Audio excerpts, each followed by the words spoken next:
Hello and welcome back to Passages Dark and Curious. Today's offering is The Black Cat by Edgar Allan Poe. The really troubling thing about this particular short story is its insight into the mind of an alcoholic. You would be in error to assume that the black cat is the evil lingering at the center of the story. As Cassio says in Othello by William Shakespeare, "O invisible spirit of wine, if thou hast no name to be known by, let us call thee devil." It's dark and dangerous. Enjoy.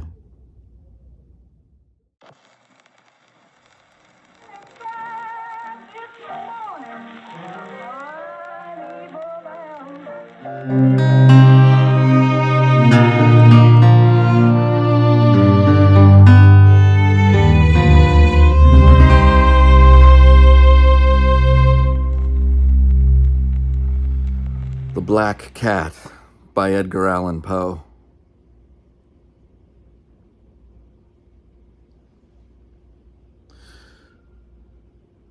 For the most wild yet most homely narrative which I am about to pen, I neither expect nor solicit belief.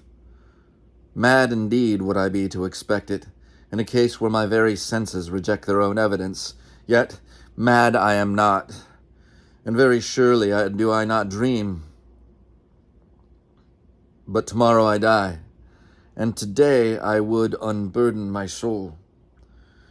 My immediate purpose is to place before the world, plainly, succinctly, and without comment, a series of mere household events. In their consequences, these events have terrified, have tortured, have destroyed me. Yet I will not attempt to expound them. To me they have presented little but horror. To many they will seem less terrible than baroques. Hereafter, perhaps, some intellect may be found which will reduce my phantasm to the commonplace.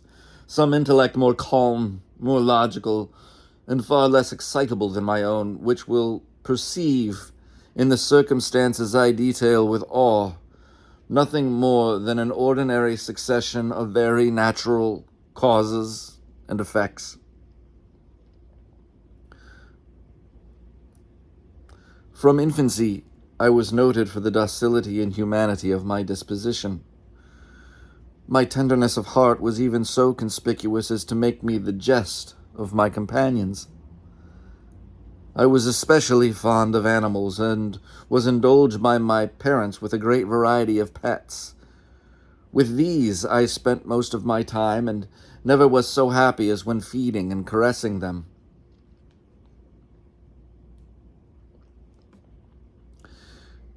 This peculiar of character grew in my growth, and in my manhood I derived from it one of my principal sources of pleasure. To those who have cherished an affection for a faithful and sagacious dog, I need hardly be at the trouble of explaining the nature or the intensity of the gratification thus derivable. There is something in the unselfish and self-sacrificing love of a brute which goes directly to the heart of him who has had frequent occasion to test the paltry friendship and gossamer fidelity of mere man. I married early, and was happy to find in my wife a disposition not uncongenial with my own. Observing my partiality for domestic pets, she lost no opportunity of procuring those of the most agreeable kind. We had birds, goldfish, rabbits, a small monkey, and a cat. The latter was remarkably large and beautiful animal, entirely black and sagacious to an astonishing degree. And speaking of his intelligence, my wife, who at heart was not a little tinctured with superstition, made frequent allusion to the ancient popular notion which regarded all black cats as witches in disguise. Not that she was ever serious upon this point, and I mention the matter at all for no better reason than it happens just now to be remembered. Pluto. This was the cat's name, was my favorite pet and playmate.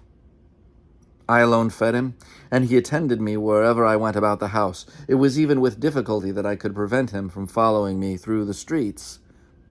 Our friendship lasted in this manner for several years, during which my general temperament and character, through the instrumentality of the fiend intemperance, had, I blush to confess it, experienced a radical alteration for the worse. I grew day by day more moody, more irritable, more regardless of the feelings of others. I suffered myself to use intemperate language to my wife. At length, I even offered her personal violence. My pets, of course, were made to feel the change in my disposition. I not only neglected, but ill-used them. For Pluto, however, I still retained sufficient regard to restrain me from maltreating him, as I made no scruple of maltreating the rabbits, the monkey, or even the dog, when by accident or through affection they came in my way. But my disease grew upon me. For what disease is like alcohol? And at length even Pluto, who was now becoming old and consequently somewhat peevish, even Pluto began to experience the effects of my ill temper. One night, returning home, much intoxicated from one of my haunts about the town, I fancied that the cat avoided my presence. I seized him, when in his fright at my violence he inflicted a slight wound upon my hand with his teeth. The fury of a demon instantly possessed me. I knew myself no longer. My original soul seemed at once to take its flight from my body, and a more than fiendish malevolence, gin-nurtured, thrilled every fiber of my frame. I took from my waistcoat pocket a penknife, opened it, grasped the poor beast by the throat, and deliberately cut one of its eyes from the socket. I blush, I burn, I shudder when I pen the damnable atrocity.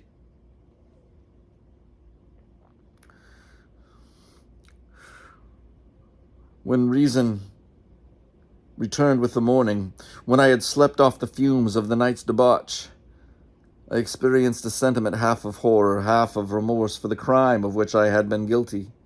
But it was at best a feeble and equivocal feeling, and the soul remained untouched. I again plunged into excess and soon drowned in wine all memory of the deed. In the meantime, the cat slowly recovered. The socket of the lost eye presented, it is true, a frightful appearance, but he no longer appeared to suffer any pain. He went about the house as usual, but, as might be expected, fled in extreme terror at my approach.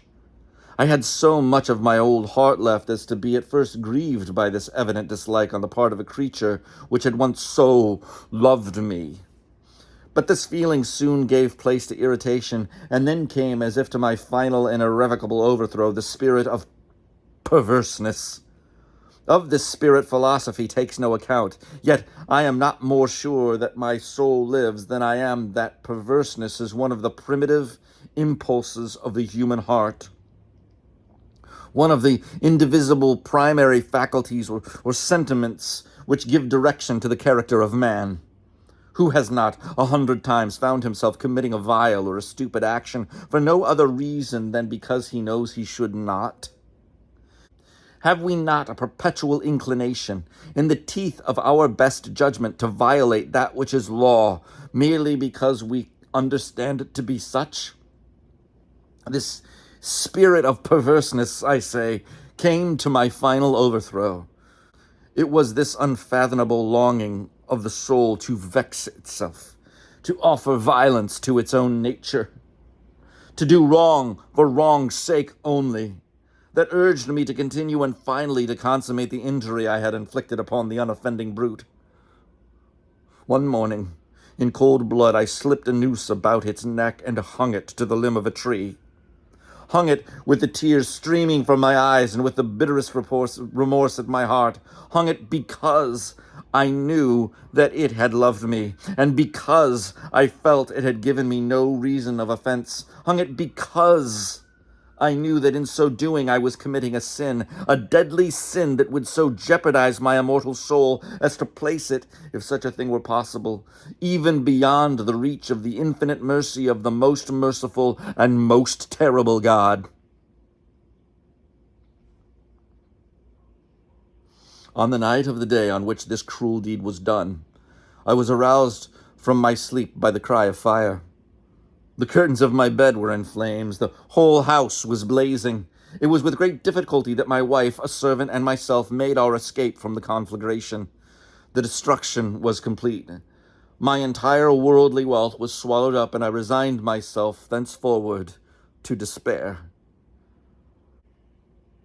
I am above the weakness of seeking to establish a sequence of cause and effect between the disaster and the atrocity. But I am detailing a chain of facts and wish not to leave even a possible link imperfect. On the day succeeding the fire, I visited the ruins. The walls, with one exception, had fallen in. This exception was found in a compartment wall, not very thick, which stood about the middle of the house, and against which had rested the head of my bed. The plastering had here in great measure resisted the action of the fire, a fact which I attributed to its having been recently spread. About this wall a dense crowd were collected, and many persons seemed to be examining a particular portion of it with every minute and eager attention. The words strange, singular, and other similar expressions excited my curiosity. I approached and saw, as if graven in bas relief upon the white surface, the figure of a gigantic cat. The impression was given with an accuracy truly marvelous. There was a rope about the animal's neck. When I first beheld this apparition, for I could scarcely regard it as less, my wonder and my terror were extreme. But at length reflection came to my aid. The cat, I remembered, had been hung in a garden adjacent to the house. Upon the alarm of the fire, this garden had been immediately filled by the crowd, by some one of whom the animal must have been cut from the tree and thrown through an open window into my chamber. This had probably been done with a view of arousing me from sleep. The falling of other walls had compressed the victim of my cruelty into the substance of the freshly spread plaster, the lime of which had then, with the flames and the ammonia from the carcass, accomplished the portraitures I sought. Although I thus readily accounted to my reason, if not altogether to my conscience, for the startling fact just detailed, it did not the less fail to make a deep impression upon my fancy. For months I could not rid myself of the phantasm of the cat, and during this period there came back into my spirit a half-sentiment that seemed, but was not, remorse. I went so far as to regret the loss of the animal, and to look about me, among the vile haunts which I now habitually frequented, for another pet of the same species and of somewhat similar appearance, with which to supply its place. One night, as I sat half stupefied in a den of more than infamy, my attention was suddenly drawn to some black object reposing upon the head of one of the immense hogsheads of gin or of rum, which constituted the chief furniture of the apartment.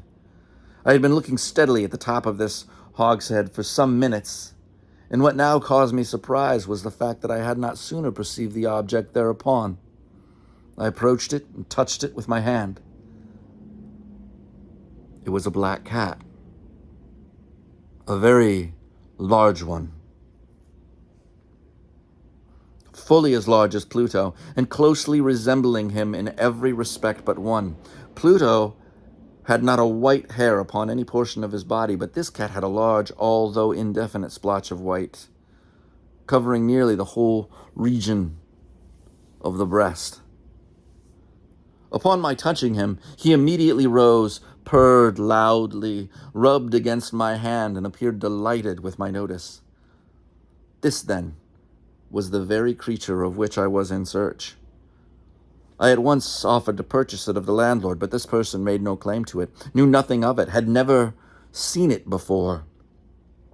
I continued my caresses, and when I prepared to go home, the animal evinced a disposition to accompany me. I permitted it to do so, occasionally stopping and patting it as I proceeded. When it reached the house, it domesticated itself at once and became immediately a great favorite with my wife. For my own part, I soon found a dislike to it arising within me. This was just the reverse of what I anticipated, but I know not how or why it was. Its evident fondness for myself rather disgusted and annoyed me. By slow degrees, these feelings of disgust and annoyance rose into the bitterness of hatred. I avoided the creature, a certain sense of shame and the remembrance of my former deed of cruelty, preventing me from physically abusing it.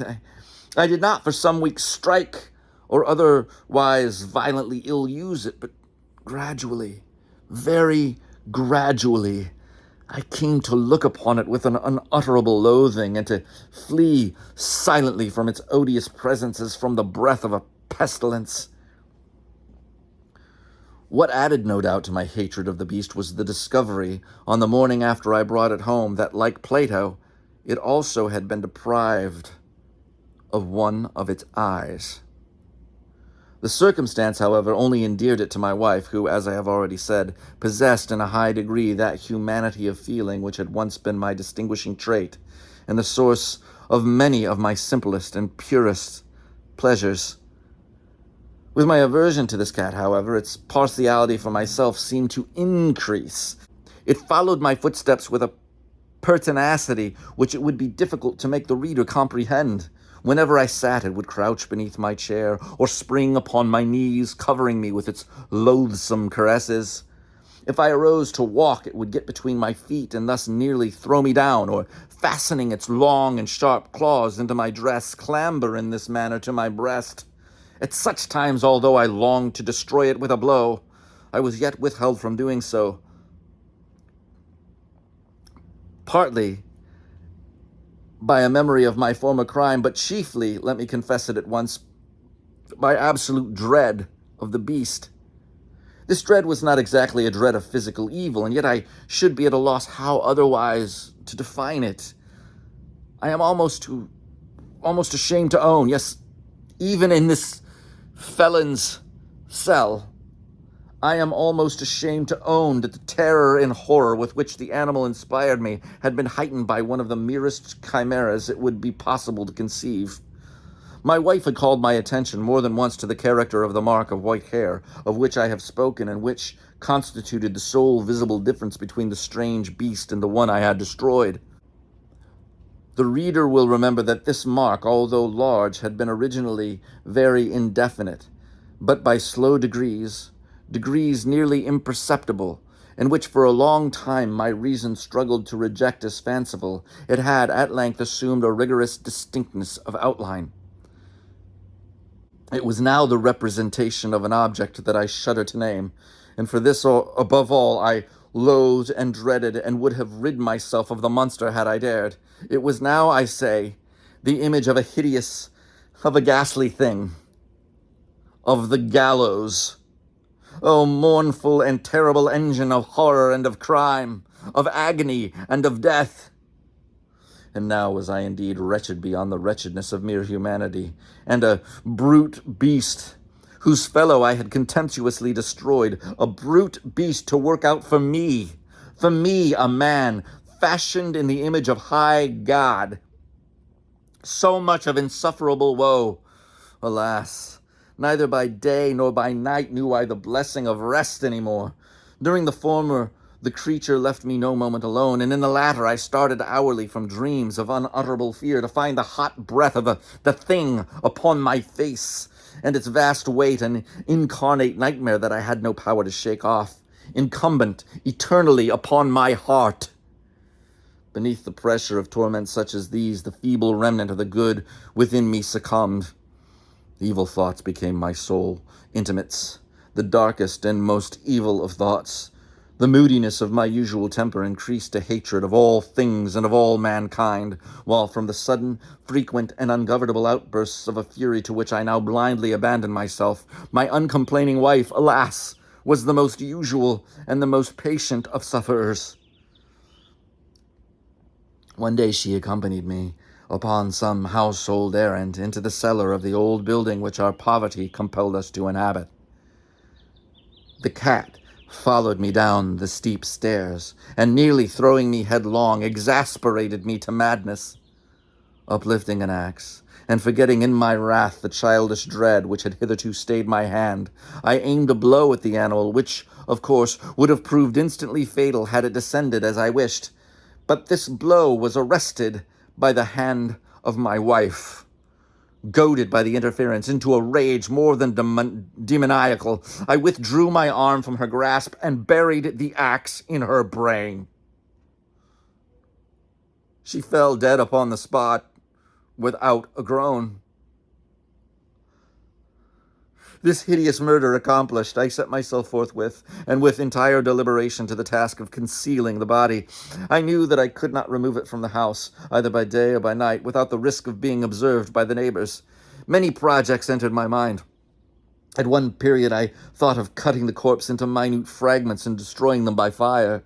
At another, I resolved to dig a grave for it in the floor of the cellar. Again, I deliberated about casting it in the well in the yard, about packing it in a box as if merchandise with the usual arrangements, and so getting a porter to take it from the house. Finally, I hit upon what I considered a far better expedient than either of these. I determined to wall it up in the cellar, as the monks of the Middle Ages are recorded to have walled up their victims. For a purpose such as this, the cellar was well adapted. Its walls were loosely constructed, and had lately been plastered throughout with a rough plaster which the dampness of the atmosphere had prevented from hardening. Moreover, in one of the walls was a projection caused by a false chimney or fireplace that had been filled up and made to resemble the rest of the cellar. I made no doubt that I could readily displace at this point, insert the corpse, and wall the hole up as before, so that no eye could detect anything suspicious. And in this calculation I was not deceived. By means of a crowbar I easily dislodged the bricks, and having carefully deposited the body against the inner wall, I propped it in that position, while with little trouble I relaid the whole structure as it originally stood. Having procured mortar, sand, and hair with every possible precaution, I prepared a plaster which could not be distinguished from the old, and with this I carefully went over the new brickwork. When I had finished, I felt satisfied that all was right. The wall did not present the slightest appearance of having been disturbed. The rubbish on the floor was picked up with the minutest of care. I looked around triumphantly and said to myself, "Here, at last, then, my labor has not been in vain." My next step was to look for the beast which had been the cause of so much wretchedness, for I had at length firmly resolved to put it to death. Had I been able to meet with it at the moment, there could have been no doubt of its fate. But it appeared that the crafty animal had been alarmed at the violence of my previous anger and forebore to present itself in my present mood. It is impossible to describe or to imagine the blissful sense of relief which the absence of the detested creature occasioned in my bosom. It did not make its appearance during the night, and thus, for one night at least since its introduction into the house, I soundly and tranquilly slept. I slept, even with the burden of murder upon my soul. The second and the third day passed, and still my tormentor came not. Once again I breathed as a free man. The monster in terror had fled the premises forever. I should behold it no more. My happiness was supreme. The guilt of my dark deed disturbed me but little. Some few inquiries had been made, but these had been readily answered. Even a search had instituted, but of course nothing was to be discovered. I looked upon my future felicity as secured. Upon the fourth day of the assassination, a party of the police came, very unexpectedly, into the house and proceeded again to make rigorous investigation of the premises. Secure, however, in the inscrutability of my place of concealment, I felt no embarrassment whatever. The officers bade me accompany them in their search. They left no nook nor corner unexplored. At length, for the third or fourth time, they descended into the cellar. I quivered not in a muscle. My heart beat calmly as that of one who slumbers in an innocence. I walked the cellar from end to end. I folded my arms upon my bosom and roamed easily to and fro. The police were thoroughly satisfied and prepared to depart. The glee at my heart was too strong to be restrained. I burned to say, if but one word, by way of triumph, and to render doubly sure their assurance of my guiltlessness. "Gentlemen," I said at last, as the party ascended the steps, "I delight to have allayed your suspicions. I wish you all health and a little more courtesy. By the by, gentlemen, this is a very well-constructed house." In the rabid desire to say something easily, I scarcely knew what I uttered at all. I may say, an excellently well-constructed house. These walls, are you going, gentlemen? These walls are solidly put together. And here, through the mere frenzy of bravado, I rapped heavily with a cane, which I held in my hand, upon that very portion of the brickwork behind which stood the corpse of the wife of my bosom. But may God shield and deliver me from the fangs of the arch-fiend. No sooner had the reverberation of my blows sunk into silence than I was answered by a voice from within the tomb, by a cry at first muffled and broken, like the sobbing of a child, and then quickly swelling into one long, loud, and continuous scream, utterly anomalous and inhuman, a howl, a wailing shriek, half of horror and half of triumph, such as might have arisen only out of hell, conjointly from the throats of the damned in their agony, and of the demons that exult in the damnation. Of my own thoughts it is folly to speak. Swooning, I staggered to the opposite wall. For one instant the party upon the stairs remained motionless, through extremity of terror and of awe.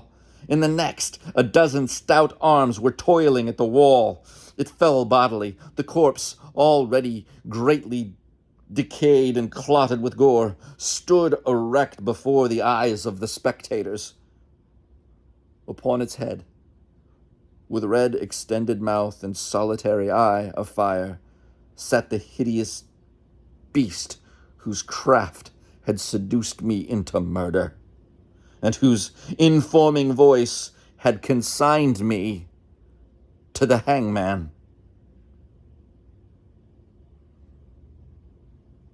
I had walled up the monster within the tomb.